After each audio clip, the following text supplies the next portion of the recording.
Hey everyone, welcome to Reference Roundtable. My name is Sarah and we have the whole gang here today. Michael and Lacey are with me and we have an episode that we've never done before today. So we are talking all about book donations. So some of you may have donated books to us in the past, or you go to our annual book sale. And we kind of want to just give you some more details about how it all works. And we have some kind of interesting and cool finds to show you.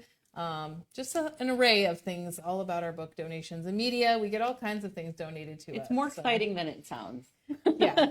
So there's a lot that goes into it, and it benefits the library greatly. So we just thought we'd come on and give us thanks. And I know the answer, but in case anyone watching doesn't, where do all the donations go? What do we do with them? It depends. That's what we're talking about today. I can't wait to find out. Right. So, all right. So let's start with the basics, right? Yep. Lacey, do you want to talk about where we can find guidelines? Yeah. So they're obviously start at the Sioux City's website, siouxcitylibrary.org. And underneath, and I should have looked and I'm spacing out, I think it's like About Us. It's the one on the very end. And it's all the information of the library, like on the far right of the menu bar. Under that, it kind of gives like all the options about our different locations and things like that. And it's called like books and media donations. And if you click on that, it has like everything. It has like where you can bring it, what we accept, what we don't accept. It's very thorough. So it's very helpful if you have tons of stuff and you're like, I don't know if they'll take this. It's very good for that. Yeah, probably a good thing to read before you even start going through the books. It'll help you, sort it. Yeah. Right. Right. Yeah. And it's a big one to note is that we only take the donations here downtown just because we have the most room, we have the most staff to help, and luckily we get so many donations. That's part of it, right? Like we physically don't have the staff or infrastructure to pick them up elsewhere. So yeah, bring them downtown. We have a garage with a loading dock right there, so you're not carrying books a bunch of places. You can usually, if you call, if you have a bunch, we like you to call ahead, and then we know you're coming, and a maintenance person can go out and help you unload everything. We try to make it as easy as possible to get those books off your hands. And another good thing to know is especially if you're bringing a lot of stuff, put it in like boxes, that you like get from the grocery store or something like that, because we're not able to get your boxes back. You know what I mean? We don't like unload them and call you 3 days later to pick up your boxes. Yeah. So I always tell people that, or sometimes people will bring like old totes that like maybe they don't care about, they'll fill that with the book. So that's just something good to know. Yeah, exactly. So. Oh, we already have a question. Oh. Yes. Dogma says the website says there are drop-offs at Hy-Vee and Fairway. Is that no longer true? And I know I haven't been to a Fairway in a while, but I very recently at Hy-Vee, and I know the Hy-Vee on Hamilton still has one. It is just basically like a big wooden box for books. So that is good if you've got like a handful of books that you just read and don't need anymore, but definitely not going to be the place to go if you have boxes and boxes. Like so it's definitely still there at Hy-Vee, I know. And I'm guessing it's probably still there at Fairway as well. And again, I don't believe it's at all the locations, just some of them. So whatever locations are listed on the website, I would trust those. Yes. So what are some things we don't take? Textbooks. That's a big one. And it's counterintuitive to a lot of people because I think a lot of us remember how expensive textbooks are to purchase. And so we think they have this value to them. And in a sense they do, but they become out of date so quickly. Yes. I mean, it's really a calendar year for most textbooks, and then there's a new edition. So it's just not sustainable to add things like that to our collection. It's also not really the purpose of a public library to have academic textbooks like that. That's more of an academic library that you'd find over at Morningside University or Briarcliff. Textbooks are so expensive that we also just don't buy new ones ourselves. Like that's not a regular part of our collection, Yep. so it's another reason Right. we don't add them from donations because it's not something that we order Right. anyway. And it would be hard to gauge which ones, like what's going to take precedent over another subject or something. Right. So, well, like, yeah, we can. And to stay on top of things that are like really serious, right? Like a nursing textbook, if that's out of date, that could be not a good thing, right? So Right. the professors and the people who assign coursework, they're the ones who stay on top of what textbooks are the ones to be using. That's kind of outside the purvey of a public Yeah. library. Yeah. They're also kind of big. Yeah. That's the other thing. We don't have space. Yeah, for most and they just textbooks. like that just goes along with like if we don't add them to the collection, they go to the annual Friends book sale and people don't buy them. Right, yeah. People So, don't buy the textbooks No. either. The And other No, I was just saying, another thing we don't take is magazines. Mhm. Unfortunately, they don't really maintain their monetary value. right. So I think they used to, take a little bit and try and sell them, and they just ended up not being sold. Right. So they just stopped taking them because we didn't want to waste our Yeah. time and space trying to store them. That's what I was gonna say. Is that like magazines? That's the reason why with those too, because Yeah. So if you have things like that, I know like magazines, obviously you can recycle them, but if you're like, oh, these are really good, you could check with the schools because I know there's like art teachers and teachers that will take old magazines for collages and projects and things. yeah, For sure. art So, departments Yes. are like my favorite place to leave magazines like that. Yeah. Or like a retirement community or like a senior center that has a library that's only donations. They might be more interested in periodicals like that. The other place I like to leave my magazines are little free libraries. If you're not familiar with the little free library program, once you know about them, you kind of notice them everywhere. They're those little cabinets people put in front of their homes with books that are free to take, and then people can leave books. You can leave magazines in those as well. So if I have a stack of magazines that I think somebody could still enjoy, I try to find like a little free library and leave those there. And if you search little free library, I think it's littlefreelibrary.org. How many more times can I say little free library? You can get maps of where they're located, Yeah. including in Sioux City. So you can see where those are all at. And that's a great place, I think, to leave magazines. yeah, I honestly don't know. Textbooks, I They're don't. tough. Yeah. Textbooks, you're the only place you're probably going to be able to resell a textbook or rehome a textbook to somebody who's actually going to use it is at your university bookstore, unfortunately, when they do the buybacks. Wow. Just because their utility for how expensive they are really fades quickly. Yes, for sure. So we've kind of touched on this, but after we get the donations, we have a whole process for sorting, and then how would you say, we evaluate them to see if it's something that we want to add to our collection first. And Yeah, we look at things like the condition and and age, because like just because it's an older book doesn't mean we wouldn't want to add it. Right. But perhaps like, oh, we would love to add this book, but the condition's kind of terrible and it looks like somebody's dog maybe chewed on it. Probably not going to add the chewed book to the collection, even if we'd like to, even if it would be a great addition. So we look at a lot of things like that. An example, kind of like piggybacking off what you were just saying about adding like condition and when the books come out.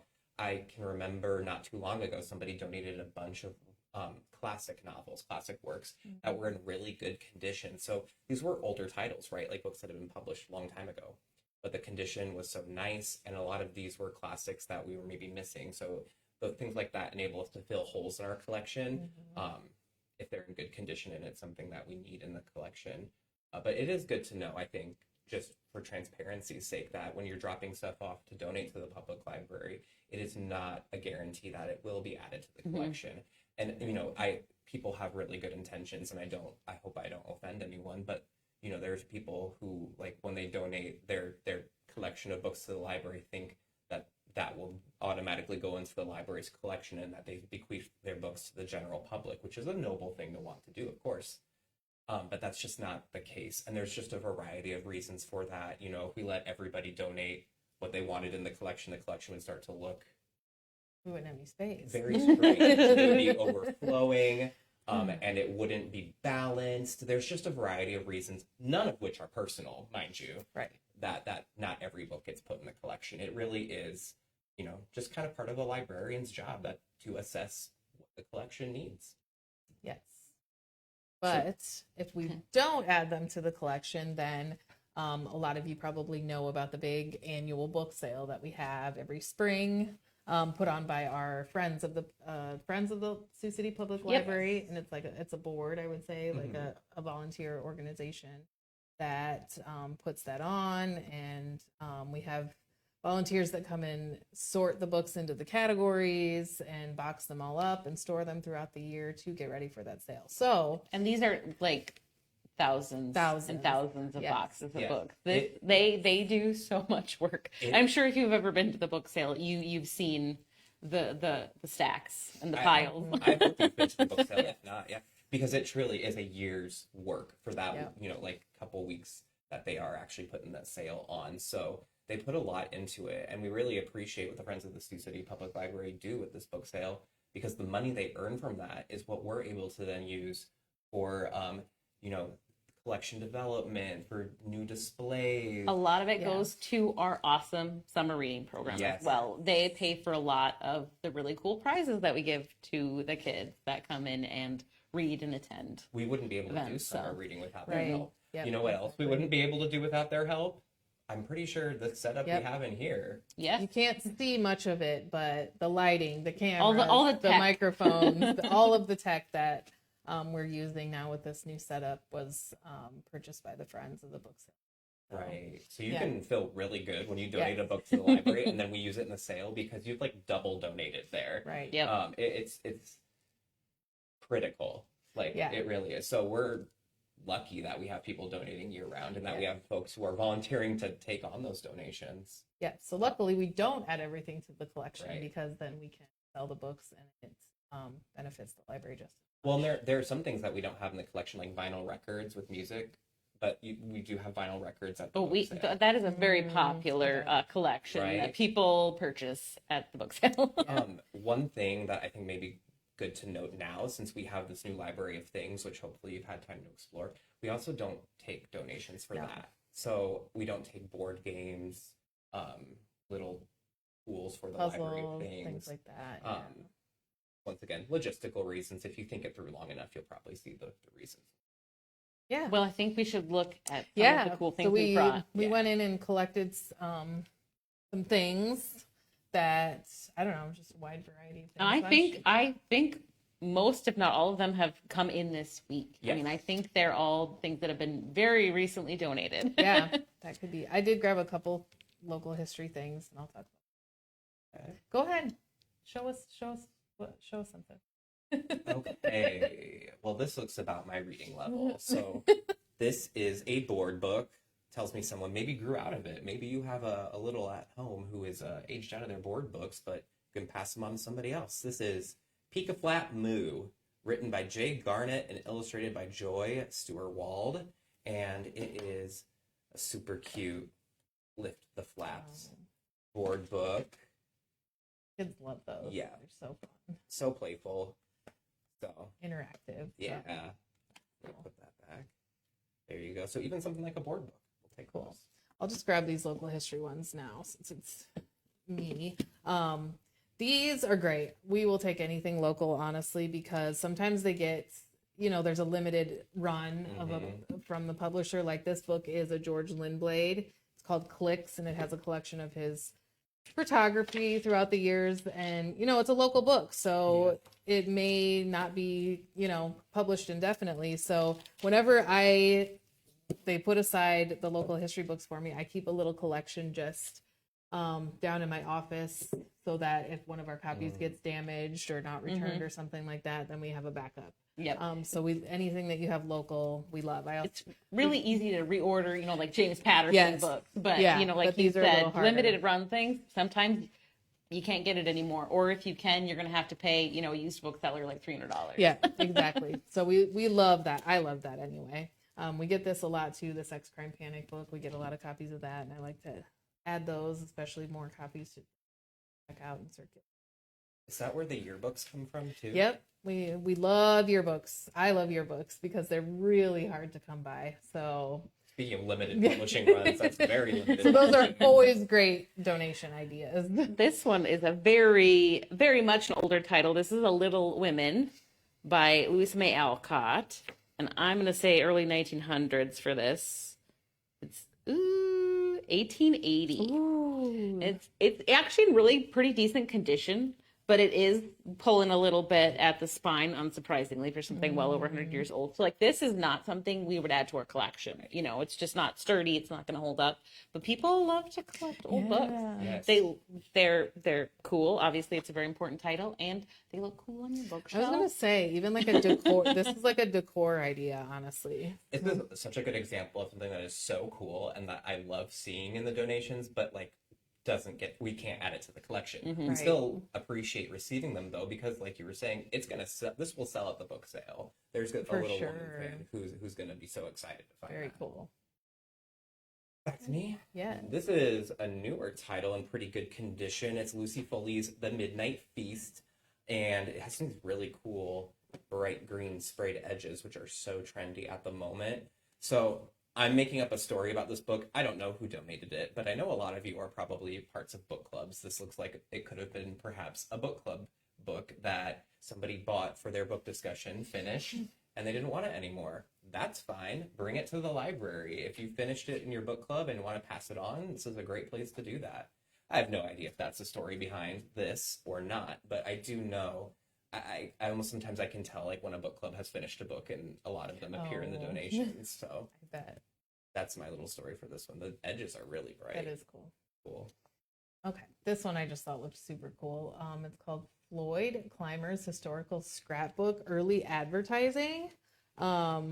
So it literally just has like old newspaper ads and things. And again, probably not something we're going to cool. add to our collection because it's just an older book, and I don't know how much people would check it out. But I would buy this for art projects.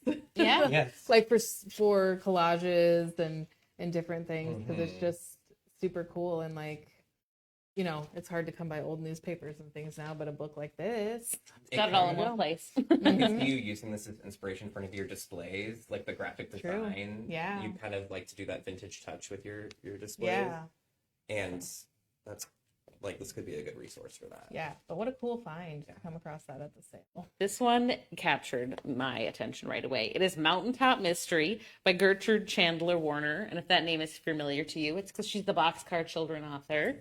So this is in the Boxcar Children series. And I love those That's so books. fun. And I did just too. love that it's like an older, I don't know, probably like 50s or 60s edition of it. And like, how cool. They're like, I don't know. I'm a big hardcover book fan too for kids because I just think they like holding on to something like a little like tougher and more solid. And it's actually in phenomenal Really condition. is. So You'd hardly cool. know it was old. Yeah. Can I So say cool. And the something? Boxcar Children are just always popular. It's such good art, like really good It's art. really neat. Can I say something corny? I kind of hope that like years down the line, there's still a library book sale, and that I can go to the library book sale and like find like a copy of a book that I enjoyed when I was a kid, because I feel like if this was the version of the Boxcar Children you read, like how nostalgic would it be to come across it at the book sale? I would be like so happy. Cool. This one. So I know in the past, like if we found something in the donations that was perhaps of value, there was another place, like maybe it was Yeah, I'm not sure. I'm not sure if that still happens, but a lot of it does still sneak through to the regular sale. We don't really Yeah. check all of it, but this one, I have a sneaking suspicion could maybe be worth something. I don't I have know. no idea. I don't know. We are librarians. We're not Yeah. appraisers. I think No. we do get collectors that come from miles away Right. to, you know, Like- go through all the books. And This is a first edition Charlie and the Chocolate Factory. how cool, though. And once again, in really good condition. Like, I'm turning the pages. The spine is broken, but like barely. Really cool illustrations. Cool as in creepy because it's Roald Dahl, but it's just such a time capsule. And so I don't know. Maybe it's worth something. Maybe it's not. Maybe it's just worth something to you, Right. and you're gonna want to find it at the book sale. If you're a Interesting. Charlie and the find. Chocolate Factory fan. Okay, well, let's go this. So this is cool. It's like a children. Is it a children's book? I don't know. I can't tell. It's Suzette Seems LaFleche. like middle grade, I would say. Yeah, advocate for Native American rights. And we were looking at this earlier, and it, you know, it has like some labels on it. Sometimes you'll get that, and it was from the St. Augustine Indian Mission in Winnebago, Nebraska. So Must have been withdrawn it from was their withdrawn, library. and somebody had it in their personal collection, and now it's here at the library, and we'll probably go to the book sale. But it's really cool. It has lots of pictures in it, so A little bit of a local Yeah. history. yeah, exactly. There. You have no idea what you'll find. So This is neat. very neat. I love seeing like book cover art through the ages too. It was definitely a book that I remember seeing at the Scholastic Book Fair when I was little. Mhm. We've got The Stinky Cheese Man and Other Fairly Stupid Tales by John Shishka. Yeah, I'm not going to. Jessica. Stinky Cheese Man, you'll find it. Yeah. I'm sure we've got a copy. This was, I think, probably in the 90s it came out. Yeah. And it was Yeah. super, it's exactly that. It's kind of these goofy tales of chicken licking, the really ugly duckling, and stuff like that. So, again, probably something we already have and don't need, but that's going to make some kids day. Yeah, for sure. And their mom or dad or grandpa, gets that for them at the book sale. I loved this book when I was a kid. It definitely came out during my childhood, and I have a And lot it's of a it. Caldecott award winning, as the front shows us. Cool. Oh, speaking of childhood, the Woman's Day Book of Best Loved Toys and Dolls, complete instructions for over 115 irresistible playthings for infants, toddlers, and children. And we have these merry, multicolored bears on the front if you want to sew some stuffed little plushies. Oh, some of these are really creepy. Some of these are really cute. This is one I could also see somebody buying this for like a collage. It also has things that I think you could cut out and use for art. But it also has lots of really fun craft ideas that just because it's an old book doesn't mean you can't still, I don't know, let's see, make a, holy moly, a full Star Wars set. That seems like it doesn't go with anything. Right? I wouldn't have expected to see Yeah. that in here, but the donations are always full of surprises. Well, I think this is really fun. 'Cause I was 13 in 1997, so it's a yearbook from 1997 of People Weekly. So I don't know if they still come out with these, kind of like a year-end wrap Yeah. on just the happenings of the year, just like actors and actresses that have been really popular and newsworthy events. Robert Downey Jr. Oh no, getting in arrested. his not finer times, just different things. Oh, the Unabomber. So so it's just kind of like a year-end wrap-up, and There's a new TV show coming out about like Carolyn, the Kennedy boy. oh, What's his name? The one who died in the Junior? plane crash. Yes, I think so. interesting. It's like kind So of yeah, fuzzy right so I think these are just fun to look at and just remember. Oh yeah, He's that's on the what was cover. happening. Yeah, Yeah. him and Carolyn Bessette Kennedy. now. Yes, Yeah. that's what I was trying to, That or who I was trying to. passed away in the plane crash. So yeah, And if that series is really popular, then this is going to get scooped up for sure. for Well, sure. I'm not going to pretend that this is really my jam, but it's still very cool looking. It's called The Theater, 3,000 Years of Drama, Acting, and Stagecraft by Sheldon Chaney. Definitely looks older, probably 50s or 60s or 29. Holy cow. Oh, no, I guess it's the fifth printing. So 1936. And it's exactly that. It sounds like a history of the theater, and it's quite a hefty tome and really pretty good condition for how old it is. And it has lots of like paintings and photos in it throughout the history of theater. So Yeah. Something Has like that's the dust impressive that jacket. I was about to say that. made they it through just World jacket. War II. Wow. We've got two left there. This one I recognize. Maybe I manifested my wish that I just had a few minutes ago, because I definitely think I checked this book out as a kid from my public library or my Maybe. school library, because I was obsessed with reading about like natural disasters for a while. This is the Reader's Digest, Great Disasters, Dramatic True Stories of Nature's Awesome Powers. And now that I'm seeing this, I definitely remember reading this in school. It was in my school library. It's exactly what it says it is. It's the kind of book that I would have like poured over during a summer afternoon as a kid. Maybe I was a little weird, but yeah, if you're into history and disasters, this one will be a great find for you. Cool. I don't want you to talk about this because I feel like you picked it. I do love this one. This book it's kind of like a board book, but crazier. It's got kind of hefty cardboard pages, and I'm not going to pretend that I speak German, but it's basically like a learn German like board book. Each page has like different things. Like this one has got a house, and so it has all of and it has these flaps that open so you can see inside the house, and then it gives you all of the things and tells you what they are in German. Like the sweater is Der Pullover, which I love. My favorite one though is the food. Das Brot there for the bread, and the pictures are really cool. I mean, it's almost like Where's Waldo style. Yeah. There's like a lot going on, and like I said, this is really to learn German. Yeah, Like so fun.